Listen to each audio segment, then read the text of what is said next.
Salve, salve galera, professor Zanin, mais uma vez com vocês hoje para falar de uma parte bem importante da química, que é a química orgânica. É uma longa jornada, é uma parte bem extensa da química, que trata de um grupo de substâncias. Existem basicamente dois grandes grupos, existem outros, mas os mais importantes são os compostos, ou a química inorgânica e a química orgânica. Esta última bem extensa, portanto, nós vamos fazer uma playlist aí com inúmeras aulas, uma sequência de aulas para a gente compreender na totalidade essa ciência, ok?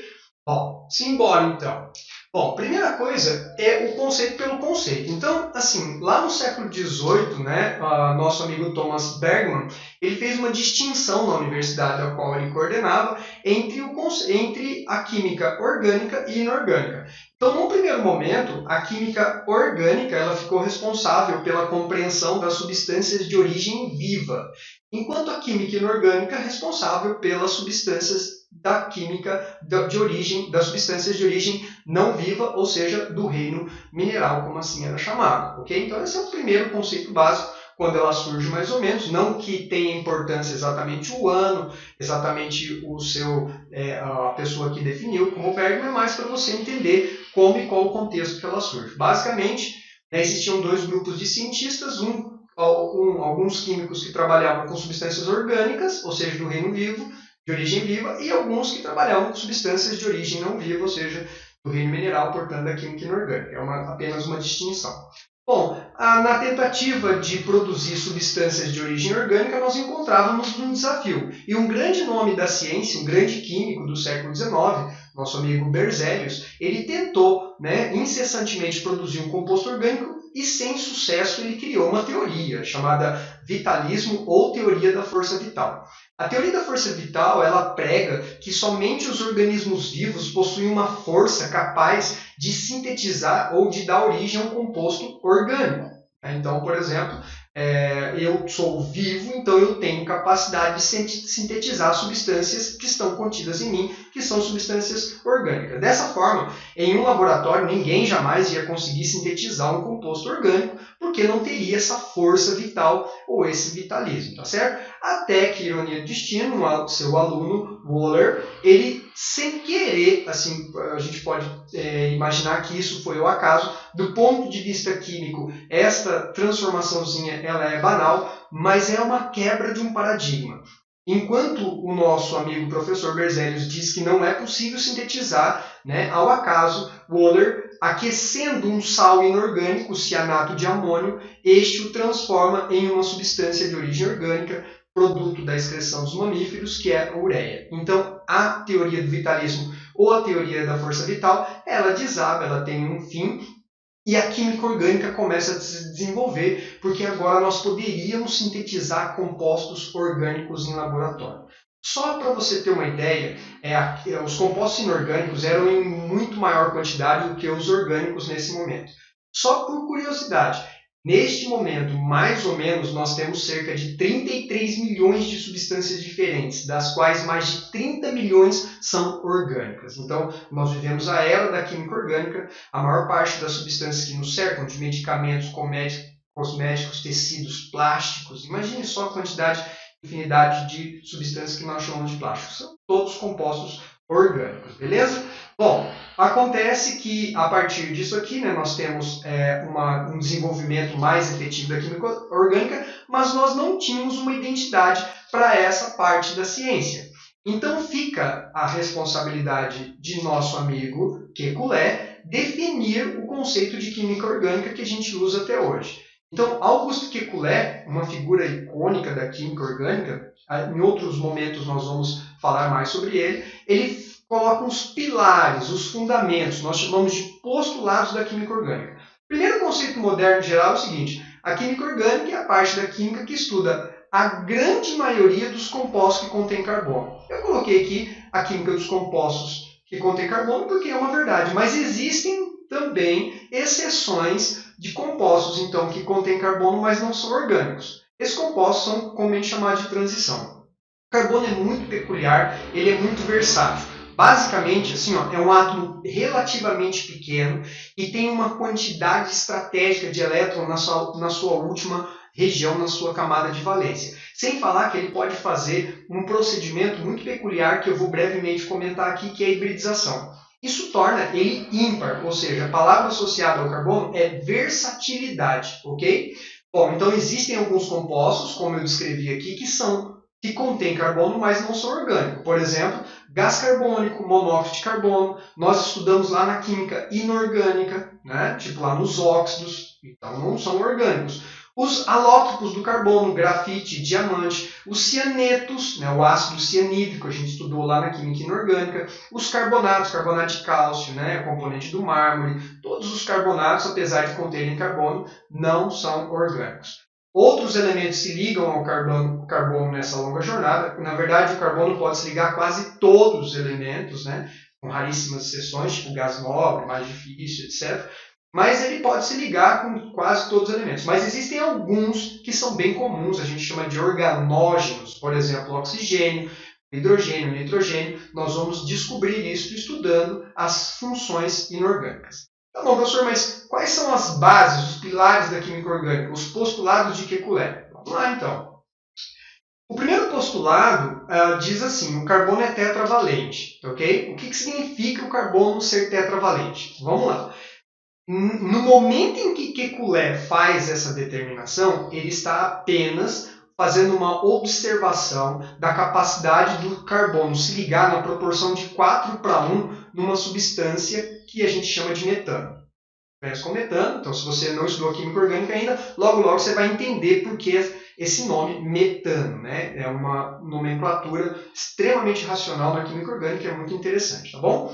Mas, à luz dos conhecimentos atuais, a gente pode tentar entender por que o carbono ser tetravalente implica o carbono fazer 4 ligações. Bom, está aqui a distribuição eletrônica do carbono, o número atômico do carbono é 6, e aí nós temos lá 1s2, 2s2, 2p2, ou seja, os 6 elétrons distribuídos. Perceba que na última camada do carbono, aqui na segunda camada, nós encontramos no total 4 elétrons. E tem uma regrinha, tem várias exceções, mas uma regra que diz assim, ó, que um átomo é feliz, ele é estável quando ele tem 8 elétrons na última camada.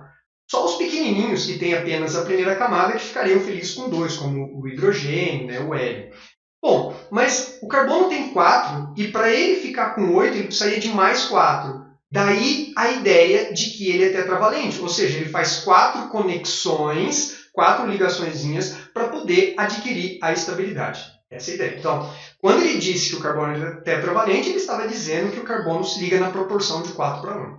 Mas, à luz dos conhecimentos atuais, a gente pode traduzir isso por o carbono faz 4 ligações, ok? Isso é bem importante. Por exemplo, olha a estrutura do metano aqui que eu disse. Ó. Então, o carboninho fazendo 4 ligaçõezinhas, tá vendo? O carbono é tetravalente. A gente vai ver que isso é uma incoerência, não era para ser bem assim, mas nós temos uma carta na manga, uma teoria para suprir isso, tá certo? Posso me adiantar brevemente, mas olha só, esse subnível aqui, se você assistiu a aula de distribuição eletrônica, se não assistiu, vai lá assistir a aula de distribuição nos orbitais. Mas este subnível aqui, ele está completinho, ó, com 2 elétrons. As ligações deveriam ocorrer aqui, ó. Então o carbono não poderia fazer as 4, mas ele faz e a gente tem uma carta na manga, já eu conto para vocês sobre esse acontecimento, beleza? Bom, outra coisa importante, apesar do carbono fazer 4 ligações e a gente comumente representar assim, de forma bem simplista, com tracinhos, que é a fórmula de Cooper, ou fórmula estrutural, olha só de verdade como o metano está posto. O metano está posto dentro de um tetraedro, né, com o carbono centralizado nessa pirâmide de base triangular, com um ângulo de 109 graus e 28 minutos. Já eu mostro isso para vocês também, tá certo? Então, apesar de ser assim que ele está, o carboninho, quando faz essas 4 ligações individualizadas, ele fica dentro de uma pirâmide de base triangular, que é o tetraedro. Né? Olha outras formas de representar. Vestibulares têm usado bastante essa fórmula aqui de bolinhas, aqui, tentando mostrar a geometria. Nós vamos e nós podemos fazer isso tranquilamente, usar essa representação. Já também mostro para vocês as formas de representar os compostos orgânicos, beleza? Bom, o segundo postulado diz assim, ó, as 4 valências são iguais entre si. Tá vendo aqui? Ó, eu coloquei aqui o carbono fazendo as 4 ligaçõezinhas, tá certo? Então, cada uma dessas ligações, elas são iguais. Elas têm o mesmo comprimento, a mesma energia. O que, na prática, significa isso? Se você quiser colocar um átomo de cloro neste carbono aqui, você pode pôr aqui, você pode pôr aqui, você pode pôr lá ou pode pôr aqui em cima. Tanto faz, porque as 4 ligações são iguaizinhas, tá certo? Essa é uma ideia básica, assim. Bom, acontece que esse carbono, além de fazer 4 ligações, as 4 ligações serem iguais, esse carbono ele pode fazer ligações múltiplas. Olha que legal. Isso torna ele ainda muito mais versátil.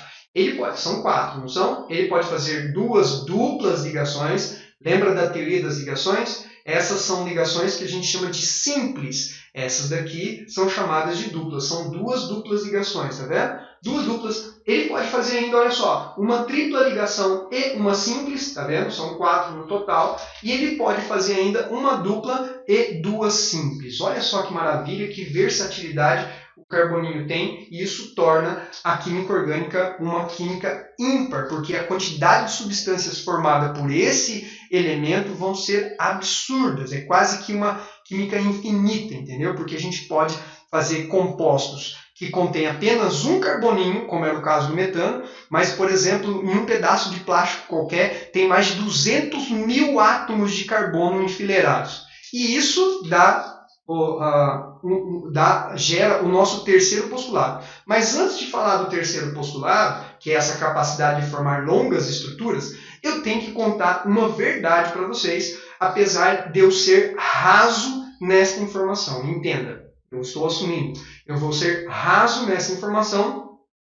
Lá na aula em ligações químicas, então lá na playlist ligações químicas, eu vou produzir uma aula exclusiva sobre hibridização e teoria do orbital molecular, um conceito mais específico, mais aprofundado, que vai te ajudar a entender isso aqui. Por hora, nós vamos usar como ferramenta, meramente como ferramenta, beleza? É suficiente para a gente trabalhar na química orgânica, é o que eu vou dizer, pode acreditar em mim, beleza? Bom, o que a hibridização é? Hibridização é uma resposta para aquilo que eu levantei agora há pouco.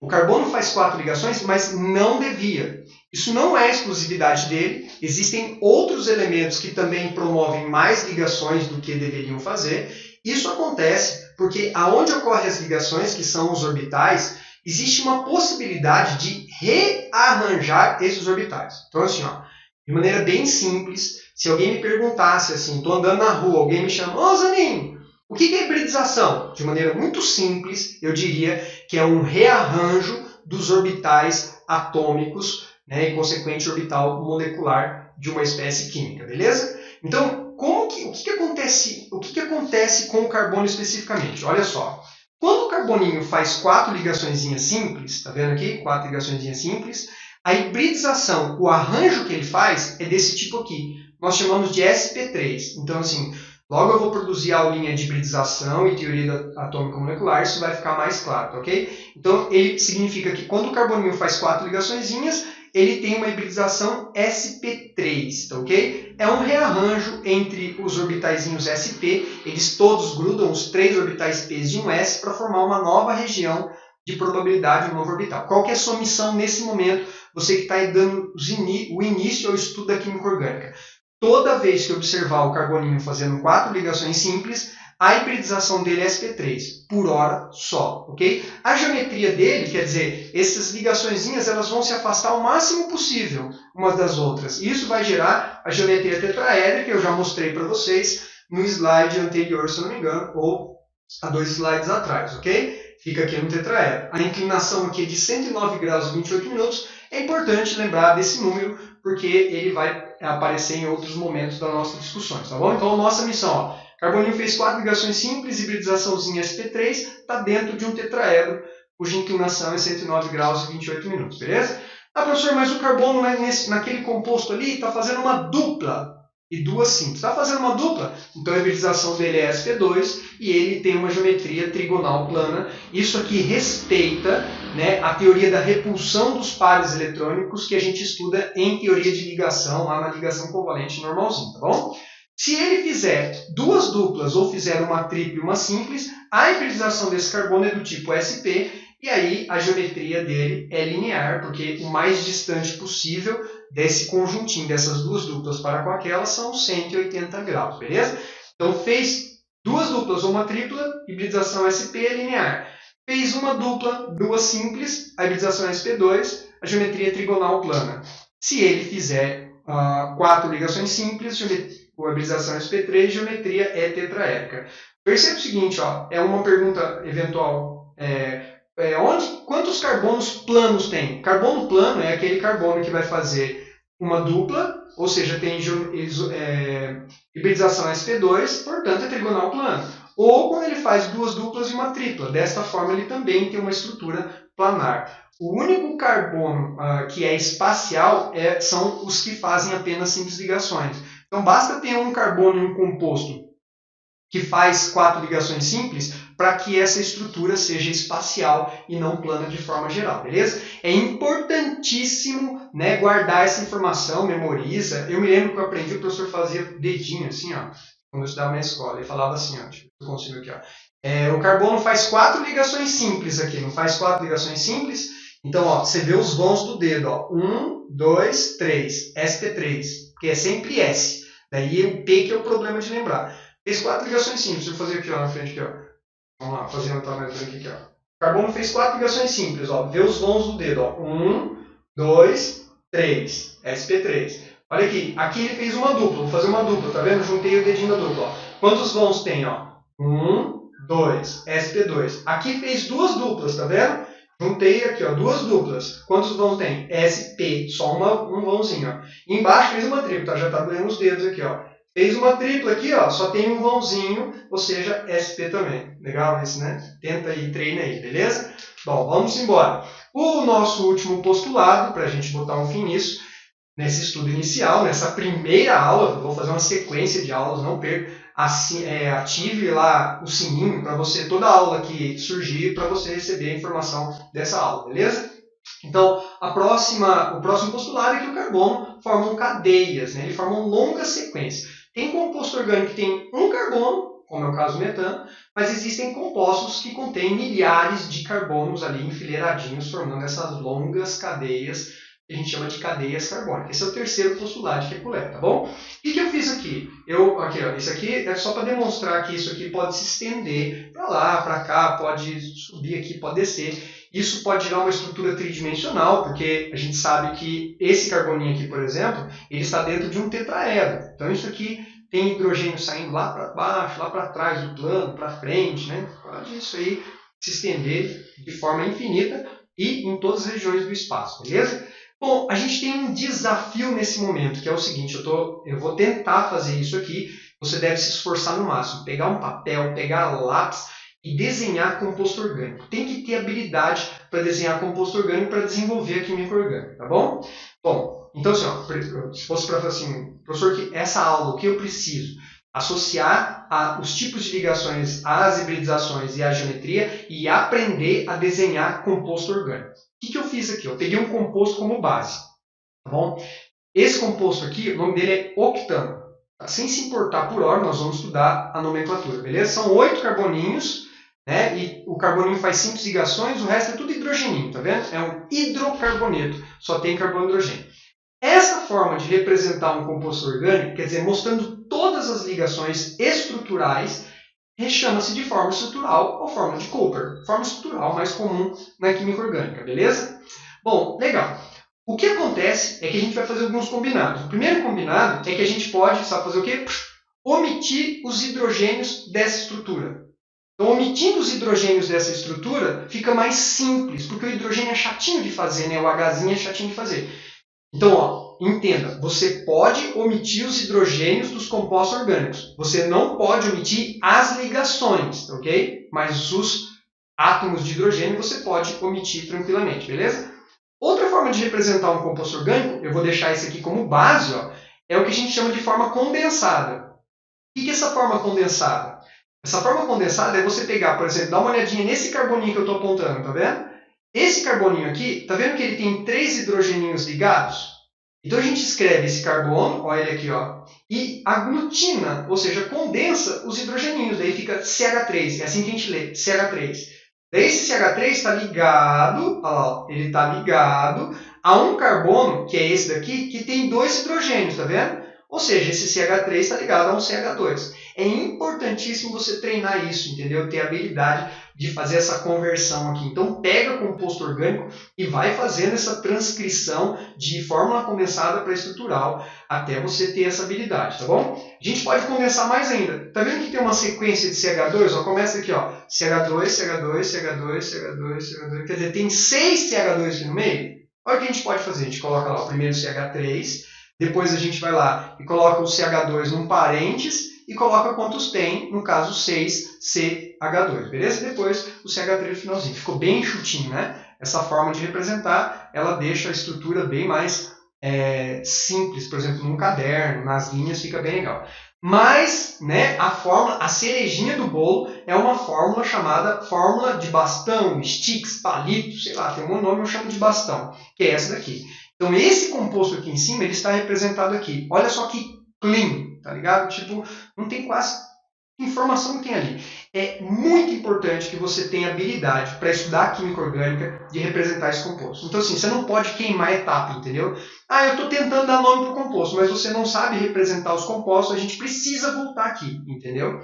Então, professor, mas está escrito aqui. Tá bom, eu vou tentar mostrar para vocês o que está escrito aqui, beleza? Então, primeiro, ó, vamos lá. Olha aqui para a minha esquerda. Ele está na sua esquerda e na sua direita, que eu estou olhando para a tela aqui. Enfim, está para a sua esquerda. Ó. Então tá. Esse composto eu vou desenhar à minha direita na forma de bastão, ok? Então eu vou passo a passo. O que essa fórmula aqui de bastão, ou stickers, ou palitos, ela representa? Apenas as ligações entre átomos de carbono, beleza? E ligações com outros átomos que não o hidrogênio. Por exemplo, o oxigênio, a gente tem que representar a ligação e representar os outros átomos. A gente só não representa carbono e hidrogênio aqui, qualquer outro átomo tem que representar, tá bom? E a gente representa as ligações. Então, tá vendo que tem esse primeiro carbono aqui, ó, tá vendo? Então, eu não vou desenhar ele. Nem esse segundo carbono, mas eu vou desenhar essa ligação que existe entre esses dois carbonos, tá lá. Eu estou fazendo inclinadinho assim, porque como eu vou fazer várias ligações, a gente costuma fazer esse zigue-zague assim, ó, para mostrar aonde termina a ligação. Então tá, então eu desenhei essa ligação, agora tem esse carbono que eu não desenhei, não vou desenhar, eu vou desenhar essa aqui, ó, por isso que eu dou uma inclinadinha, tá vendo? Então eu criei um vértice. Isso significa uma leitura nossa, assim, ó, que cada extremidade, então tá vendo essa extremidade? Aqui tem um carbono, e cada vértice também tem um carbono, entende? E os hidrogênios ficam subentendidos, porque lembra do primeiro postulado de Kekulé? O carbono é tetravalente, confere? Então, esse carboninho aqui, ó, que eu estou vendo fazer uma ligação só, ele tem que ter 3 hidrogênios, entende? Ele fica subentendido essa ideia. Por exemplo, esse carboninho do meio aqui, ó, do vértice aqui, tá vendo? Esse carboninho aqui, você está vendo ele fazer 2 ligações. Isso significa que faltam mais 2, portanto, tem 2 hidrogênios nele. Tá aqui, ó, os 2 hidrogênios, entende? E a gente vai seguindo, ó. Agora eu vou fazer essa ligaçãozinha, agora essa daqui, agora essa daqui, esta ligação, eu acho que eu já passei, né? Vamos lá. Vamos voltar aqui rapidinho, ó.